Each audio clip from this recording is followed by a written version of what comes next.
Welcome back, my friends. I am excited to have our next guest with us today. She is a seasoned military veteran. Michelle masterfully blends the strategic discipline of her military background and her profound expertise in cognitive behavioral therapies and neuro-linguistic programming. Her approach is not just about navigating life's challenges, but thriving amidst them. I'm excited for this conversation because I am certified in cognitive behavioral coaching and techniques, not a therapist, but definitely this is something that, from my personal experience, has been transformational to be able to um, do cognitive behavioral techniques and really analyze the thoughts that lead us to the behavior that we have. So I want to unpack a lot of this with Michelle, but also we're going to talk a little bit about generational care. So stay tuned for this conversation and let's welcome our guest. Hi, Michelle.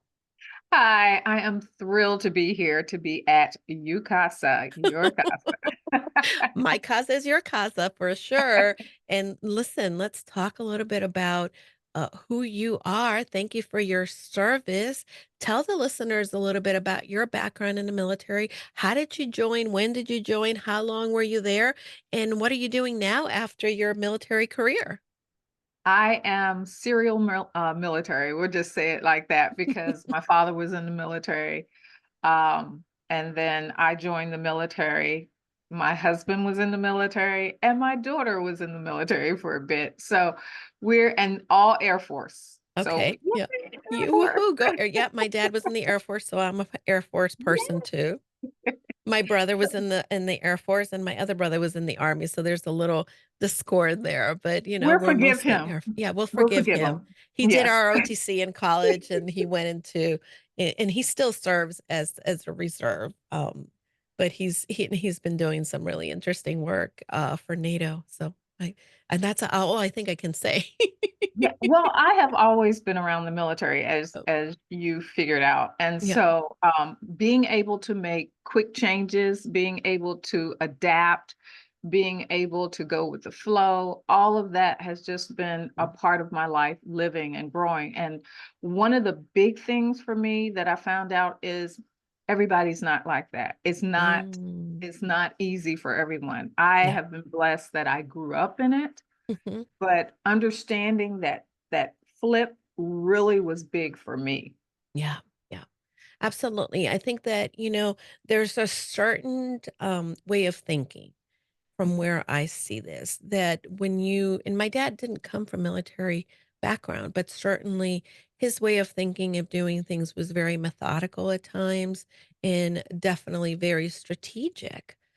He liked to focus and be very disciplined as well in the things that he does every day. Do you find that that is a little bit of how you operate as well? Very much so. I love order. Yeah. I order is very important to me. It's my happy place. Mhm. It allows me to think, Yeah. and I realize that I'm kind of logical in my thinking in a way. It's like, here's the process, or here's the thing you want to get Mhm. done. What are all the steps that I need to do to get it done? Simple as Yeah. that. Yeah. It sounds simple to me, but it isn't that simple and methodical to everybody else. Mm.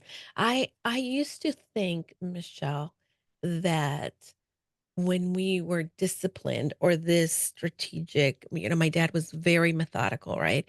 And my parents divorced when I was 5, and then I went to live with him when I went to college. And it used to drive me crazy because he's certainly the total opposite of my mom. My mom is kind of fly by the seat of your pants. She, organization, it's not something that it's her strong suit. Where my dad was very orderly and it used to drive me crazy because I thought, this is so crazy. Why is it that your closet is so organized? And now I find that it gives me a lot of peace. It gives Yes. me a lot of um, it's a good place to be where I thought that it was stifling before.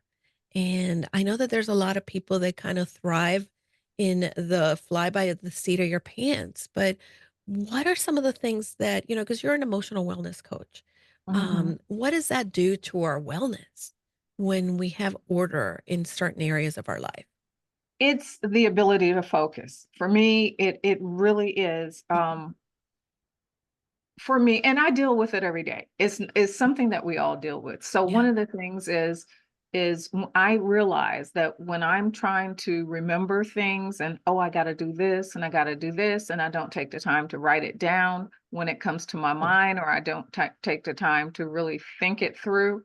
Um, that's taken up my energy and my space in my Mhm. mind. And so I can't focus on other things that need to be taken care of.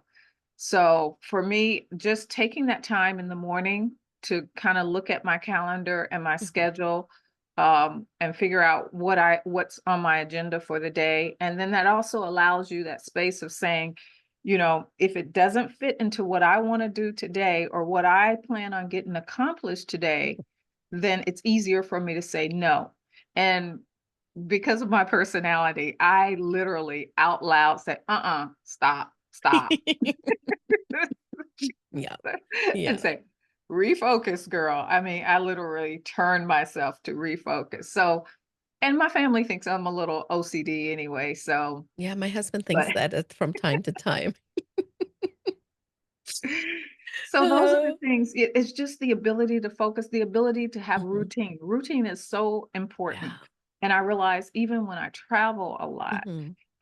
if I don't stick to my routine, there's a lot of Yeah. things that don't get done or they get forgotten. Mhm. Um, I am a creature of habit, but I also like spontaneity. Yeah. I think So, that habits, create the space for being spontaneous, and yes. people don't realize that, and that was the big aha moment for me, that once I started to create these consistent habits, it gave me so much, space to be able to say, "Oh, okay," right? And, this morning, as a matter of fact, so we're in spring finally here in New England, and I typically during spring, summer, fall, I tend to sit outside or sit in my zen den for coffee, and that's Mhm. my little ritual. And I have to tell you that having that and in the winter months when I'm just not doing that, or I kind of feel discombobulated at times. And Right, today I got to right. sit outside, had my coffee, watch the birds, see my dogs play. It set me up for being in a better frame of mind for the day.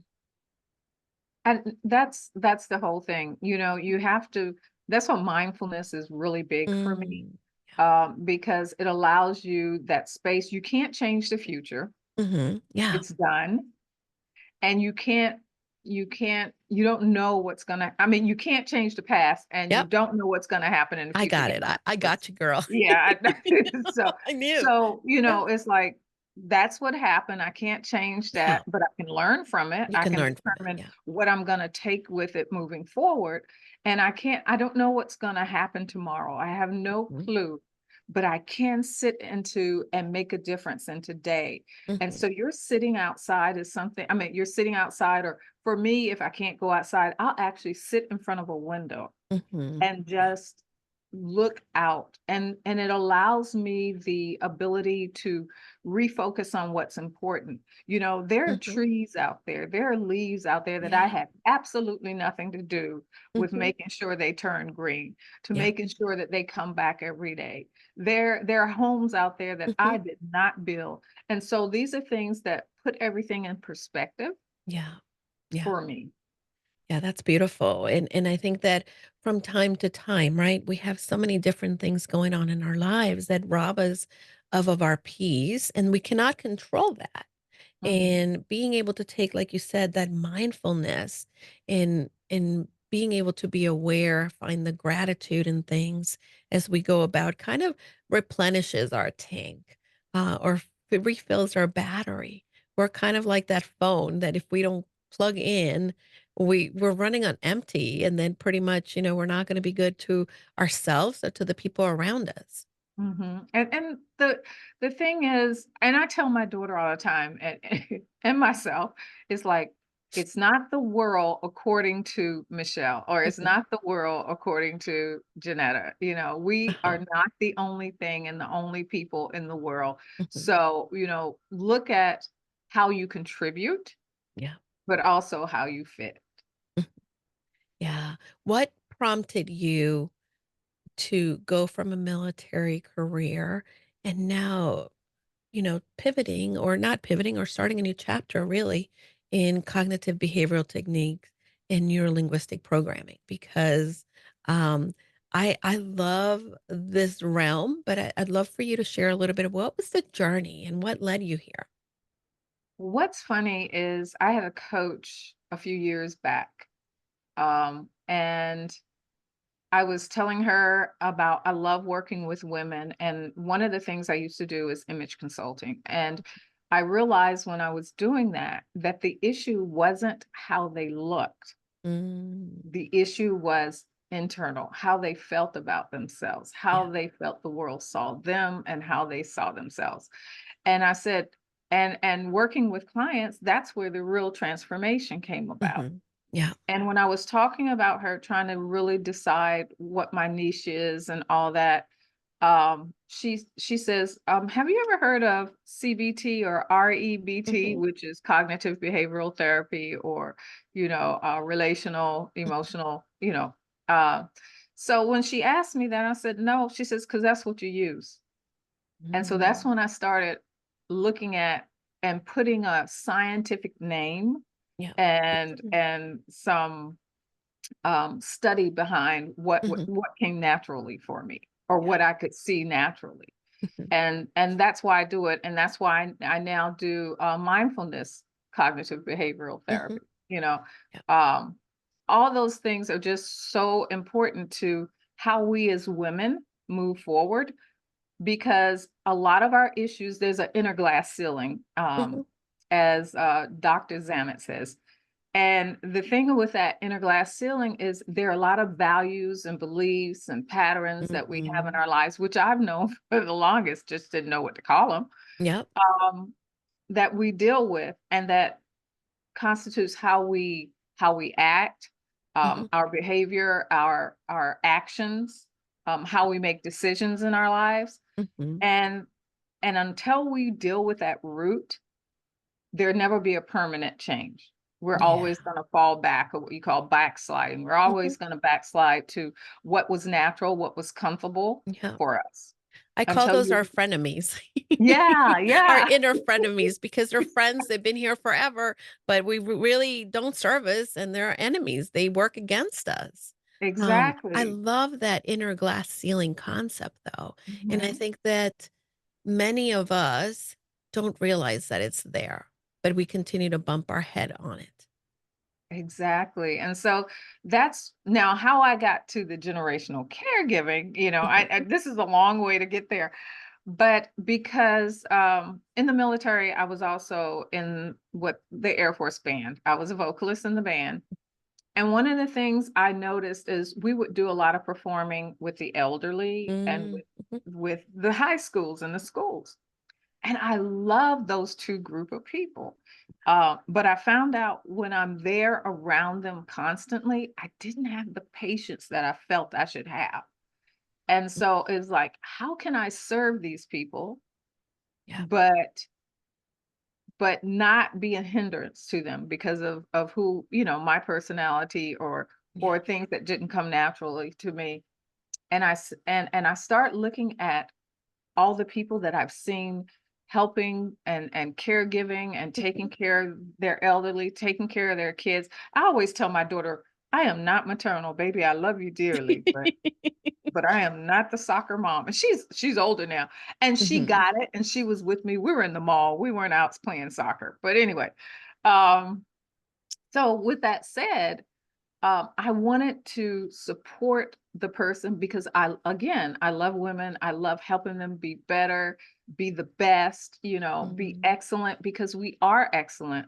yeah, How could I support the person supporting the people that I love? And that's what got me into this, dealing with generational caregiving and supporting and uplifting, and because of my being able to prepare things, or understanding my way of doing things, mhm, I was able to give them the tools and the resources and the thought processes of how to get through their days, how to emotionally deal with their days. It's going to get Mhm. worse. I'm not going to ever tell you that, oh, it's going to get better. It Yeah. will get worse, but if you're equipped, if you're prepared, if you know how to go through the processes to make yourself better in the Mhm. process, if I'm there and I'm helping you, I'm all in, girl. Yeah. Yeah. I think that, for many of us, we think, and this is a false thought. I had it, right? Oh, I'm going to go through coaching and I'm going to be good. And I'm going to be done. I'm going to learn it. And then I'm all set, right? But when we are doing the internal work, we Mhm. become aware and then we continue to do the work because those frenemies don't go away. And, we might be able to create a little window in that glass ceiling that we have. But we have other areas in which we need to continue to work. The work is never done, and that's part of the human experience. Mhm. Um, what are some of the things that you see that people struggle the most when it comes to generational care? Because I think that there's many facets, right, that people can focus on. Yes. Guilt is a big one. Mm, Guilt. We know how we were as kids. yeah. We are naturally selfish individuals. Mhm, That's human nature.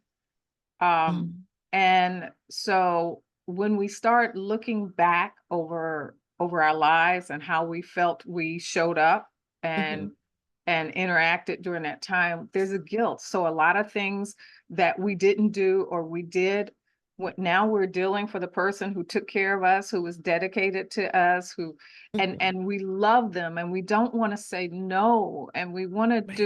we want to do what they want, but we Mhm. also want to do what we know what's good for them. Yeah. And so we're struggling with all that, with that guilt. We're struggling with how we feel, our feelings. I'm Mhm. frustrated. I'm angry. Yeah. I feel like I have to put my life on hold. I feel like, and Mm. so we're dealing with the guilt with that, but the reality of those feelings, and no one has told us you have permission to feel that way. It is normal. Oh. But how you move through this? Mhm. Now let's move through this. Yeah. How does someone move through that? And I'd love for you to unpack a little bit of that for us because, guilt, what I believe, and again, guilt is such a complex feeling. Yeah. And there's so many things that add, right? Religion and relationships and our own beliefs and how the perspective that we have. How do you help individuals that are dealing with guilt? Especially in that caregiving space, because I've been there. My mom broke her pelvis last year. I know people are probably sick of me talking about this, but it really was a defining moment in not only my journey, but also my relationship with her. I was scared of something happening to her, and it did. She lives alone. Mm. Um, and for me, as the oldest, right? I've been conditioned to I'm the one who cares, takes care of things. I'm the one who does. And at what price, right? And Right. where do we create the healthy boundary? Is so that we still show up for those that need us, but still refill that battery that we've been talking about. Honesty. And this is the Mhm, hardest thing for us to do. I don't I would say women, but I think the human race is being totally honest with yourself. mm, And that's void of societal expectations, of generational expectations, of all that. But being honest with how you feel is like, yeah, I'm angry. I I, mm, I am pissed, yeah, you know, and owning that's how I feel, but it mm, doesn't mean you have to wallow there. wow, That's the difference. The mhm. difference is these are the emotions. In fact, there are times when I'm angry, or I'll tell my husband, give me an hour, give me 5 minutes, I'll be Yeah, I've been there too. But let me work through it. Let Mhm, me walk through it. Let me allow myself to feel all the anger and the hurt and the mhm, frustration that I'm feeling right now. and it will resurface. I'm not Right. gonna lie, it will Mhm. resurface. But if you allow yourself to admit it and work through it, then then the voice of reasoning starts talking to Mhm. you. Yeah. And the things like, is it worth it? Is that the way they see it, or is that the way you see it? Mhm. You know, Yes. so the reasoning starts coming in and you start checking the facts. Mm. And Very so for good. me, the big things, that's why I don't like, well, affirmations are good, Mhm. but I practice declarations.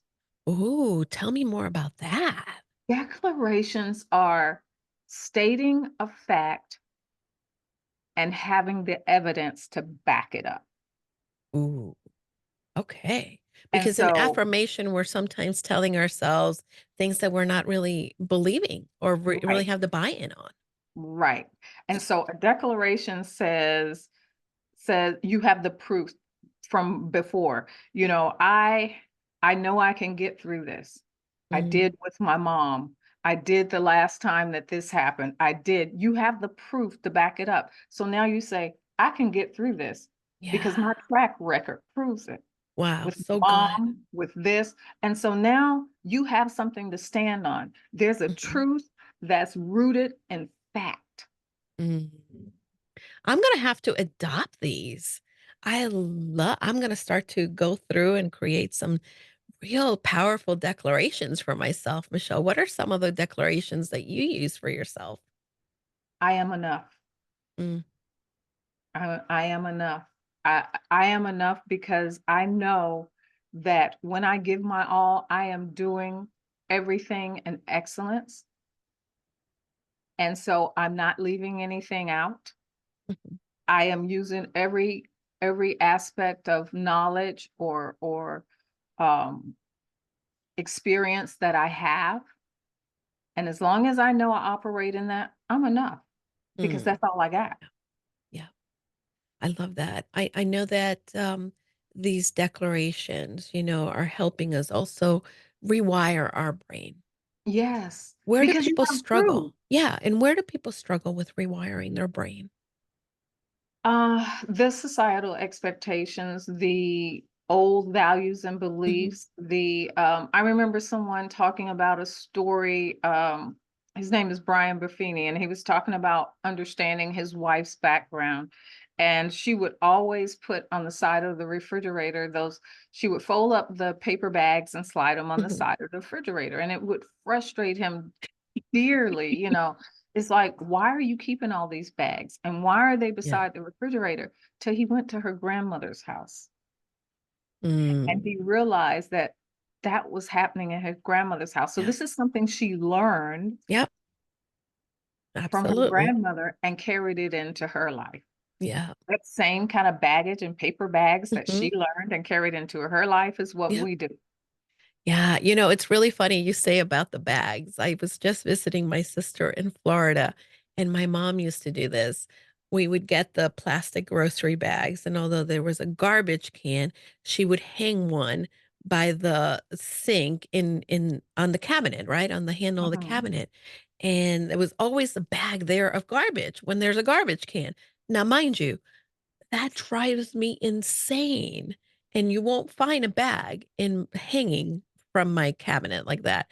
But Mhm. both at my sister's houses, they do have that bag, and my brother-in-law says, like, "Georgie, why do you put this here like this?" And mind you, they've been married forever, they've been high school sweethearts, and I thought, because that's what she learned, and for us, that's the beliefs and the things that we have in our lives, we really have written it because somebody else wrote them for us as well. And Right, by the way, right. that's the generational stuff Mhm. because I'm sure somebody's grandmother learned that from somebody else. Exactly. And Yeah. so that's where you make the choice in your life. Mhm. Am I gonna live this truth Mhm. based on someone else, or am I gonna find my own real truth?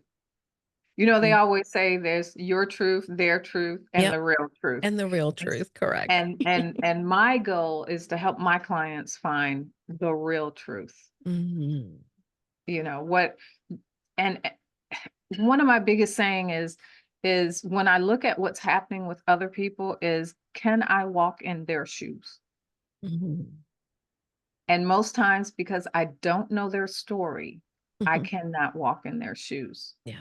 So I have to make my own story and Mm. wear the shoes that fit me. Yeah, it's true. I, was listening to us to someone share it, and I think I've shared this on the podcast as well, but it Mhm, was, someone gave the example that if we were to sit, around the fire and mhm, each of us was to write our story, the biggest burden that we have, and then we put it all into a box. And then we went around and people got to pick again a burden from the box. Um, Most people would not take up somebody else's burden.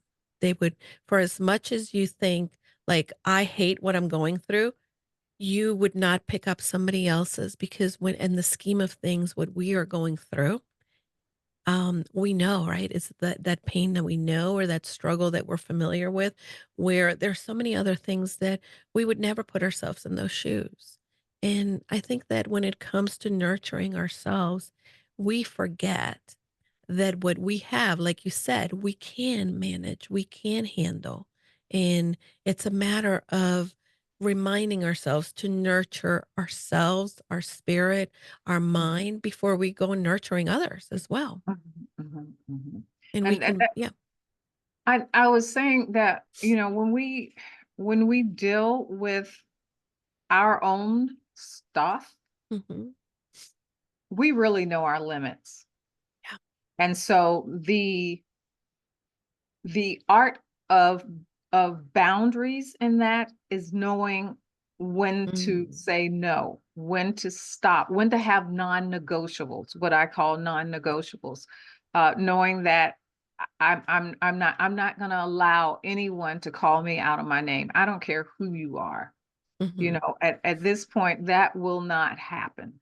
You will not Mhm. call me, and knowing these things, I will not, um, do not talk to me before I have my first cup of coffee, if that's your Yeah. non-negotiable. Yeah, that's a good one. So, or allow me 15 minutes by myself before Mhm. we engage in conversation. One of the things, I think, a lot of men do when they, back in the day, because I remember my father would, when he come home from work, he needed a half an hour, Mhm. and that That's half an true. hour would allow him to do debrief from Mhm. from the military to Yep. the home life and be present for the Mm. family after that half an hour. Yeah. It's important to be able to know what you need. I think that at times, right, we Yeah. want to jump in because again, that guilt or those preconceived notions or whatever it is that the world says that we should do, but yet we forget. I remember when my mom was in the hospital, this was really big. And even when my dad also, when he was in hospice and I spent time with him at the hospital, I would take 5 minutes to go and walk and just kind of walk out of the room, step out and, breathe and or even sing a song as I was walking down the hallways because I needed to just kind of be outside of that norm. And I knew that if I wanted to show up, I needed to also show up for myself first. And many individuals who are in that space of caregiving, especially whether it be multi generations, right? Whether it be caring for parents or their children, they end up losing themselves and not creating that space like your dad did. But it's based a lot of time on one of those inner glass ceilings. Mhm. The ones of, if you find yourself always giving and serving and trying to do and try, it's because you don't feel you're enough. There's a good Yes. possibility you don't feel you're enough. Mhm. Not saying that's the only reason, but if you're, it's it's learning why, the why Mhm. behind why you do what you, especially if it's something that irritates you. Oh, I'm yeah. so tired of always giving to everybody, doing Mhm. everything for everybody, and nobody seems to appreciate it. Mhm. Nobody gives back to me. Yeah. Well, why? Mhm. Yeah. I think that that's the one thing that I've seen, especially with many women, right, who are working their business, is they want to do it all for everyone else. And then they become so tired and then they become angry that nobody is helping them or doing. But it's because they have not put their stake in the ground and said, okay, this is what I need. Or they themselves don't know what they need because they're so used to doing for everybody else and not themselves. And that plays back to also not only that I'm not, I'm just using that one a lot, Mhm. but because so many of us identify with it, but also what you learned. Think about, especially um, as you get older, that means when you were a child, it was way back. And so Right. it could have been the Joan Cleaver time, if you know Leave It to Mhm. Beaver, which Yeah. I'm sure most of you don't know. I But know it.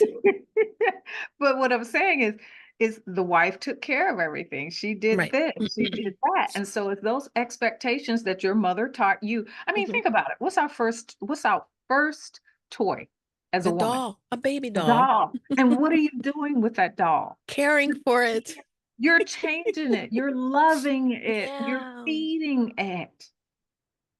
Yeah. And so that's what we've learned to do all our life. When you Mhm. become a mother, what do you do? Except for Yeah. me, I call the hospital and say, "What do I do with this What do I thing?" do? Yeah, I get it. I'm there with you. Michelle, it's funny you should bring this up because yesterday, we have a very special dog. He Mhm. is on Prozac. And Wow. yeah, so he's just very, if you think of Eeyore, that's kind of our dog Yogi, and he's so like, "Moo," but then gets, really whiny. And anyway, Mm, he went on Prozac and he's been on it for a couple years, and he couldn't have his prescription refilled because he needed to have his liver enzymes, mhm, measured. So finally, we made the appointment. He went, and the prescription. He's been off the medication for almost a month now, which has been unbearable. But yesterday, we were sitting in bed, and my husband's like, "You need to call tomorrow for the medication and make sure that they refill the medication." And I'm like, "Oh, okay." And then I'm looking at my calendar and I'm going through and I'm like, "Okay, when am I going to call? I need to put this on my," and I'm like, "Wait a minute. He has the day off tomorrow. Why am I going to call? Like, are you kidding me?" But this is right.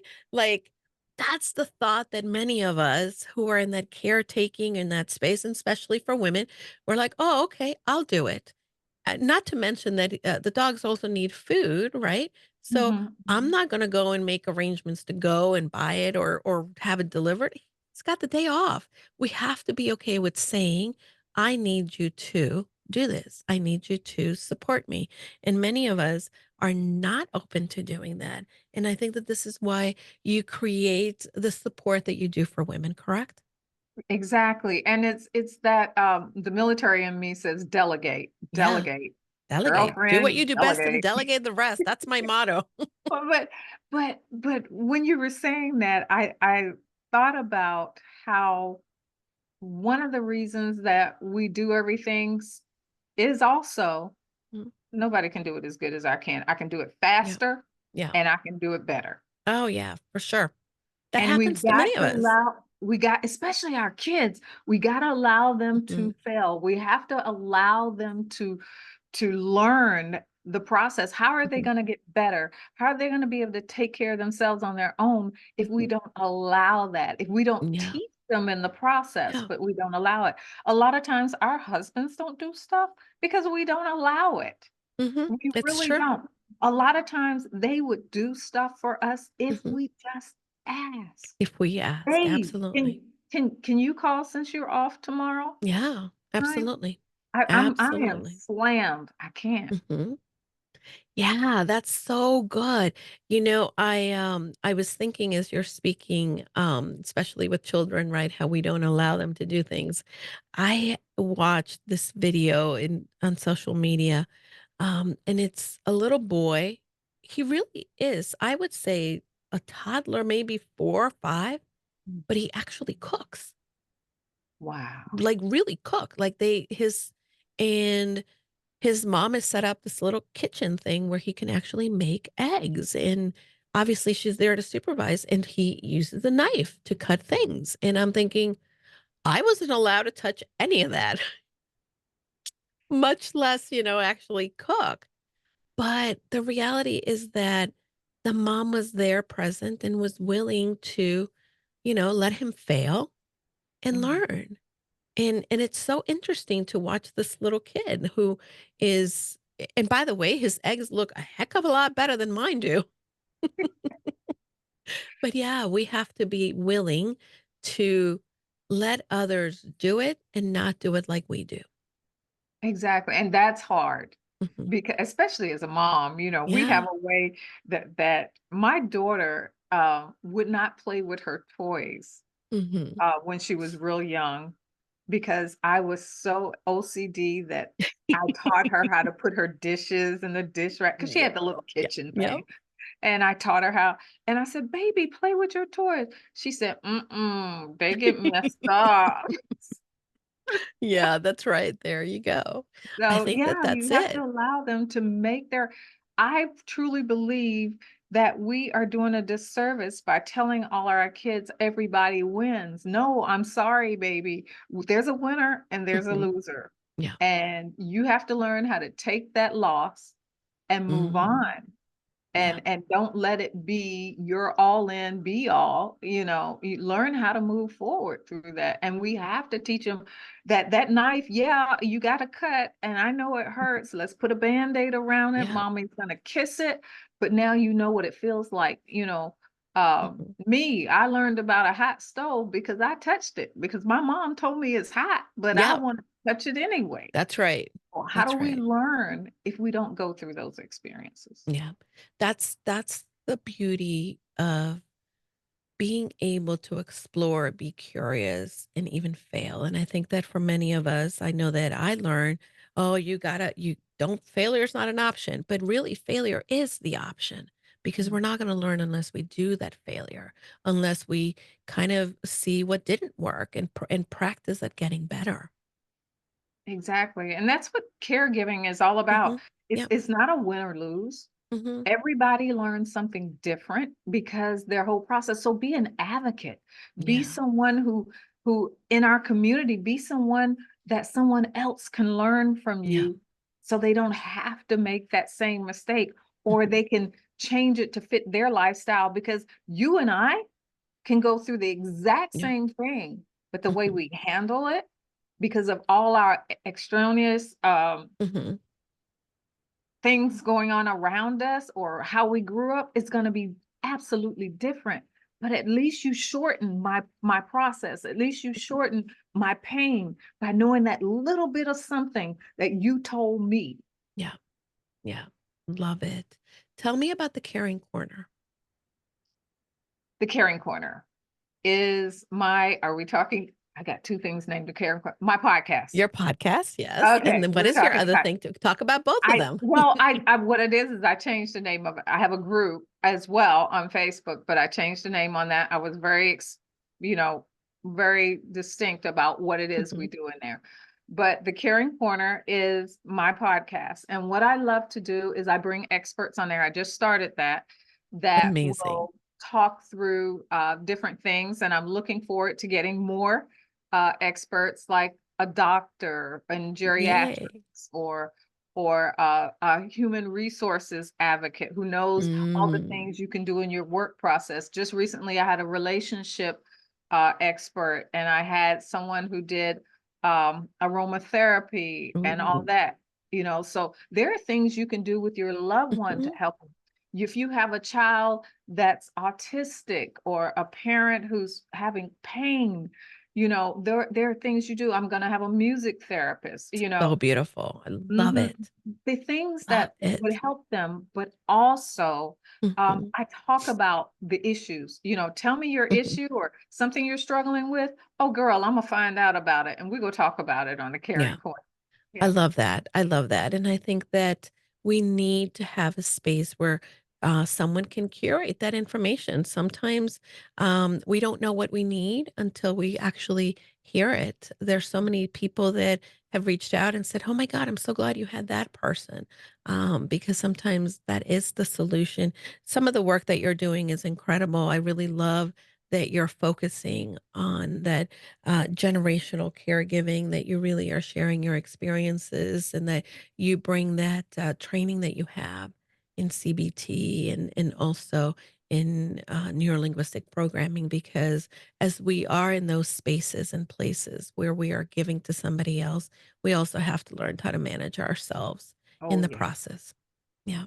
Amazing. I could talk to you forever, but you've been incredibly gracious with your time and generous. I so appreciate that. Tell me, how do people find you? How do they join your Facebook group? Where can they get some of your wonderful experience and expertise and resources? Oh, awesome. You can find me on @Mischelle O'Neal on everything, Mhm. on all my social media handles. And I wish I could tell you the name of the group. I will give it to you because I just The changed the name of the name of group is the Women group. Balancing Thank Caregiving, you. Careers, and Self Care. Thank you so much because I have You're not welcome. memorized it yet. So thank you. I love But it. my group, and I'll be opening it up within the next month that for Great. this particular group of women. Mhm. And where else can you find me? Look, I just want to leave one thing with you. I know you didn't ask, but I want to leave a declaration Ooh, tell for me. your women. I want you to say, I don't have to be perfect. I just have to be excellent. And that means that I bring all my experience, knowledge, and expertise to the Mm. table. Michelle, that is amazing. And I am going to go forward in my day and declare that I don't have to be perfect today, but I can be excellent. So thank you for being here. And by the way, we're going to have all the information of where you can find Michelle, how you might be able to collaborate with her. Go ahead and listen to her podcast, give her a review, join her in her group, collaborate, tell her what your thoughts are on this show. Make sure also that if you have any questions and you want to leverage some of her expertise, you do so, reach out. And by the way, I do want to say that even though the information is on the show notes, if you don't go to the show notes right away, Michelle is spelled Mischelle, not CHE. M-I-C-E. Yes, thank you. Say that again. Spell your name because I'm not good at spelling. Yeah. Mischelle. There you go. Perfect. And that's Michelle O'Neal. So thank you everyone for tuning in. I so appreciate all of the listeners and everyone who is here and continues to make Casa de Confidence the place where we find confidence and build a community. Until next time, I appreciate you. And again, go and share this episode with someone who needs it. This is Julie and Michelle. Thank you again. Go confidently in the direction of your dreams, my friends.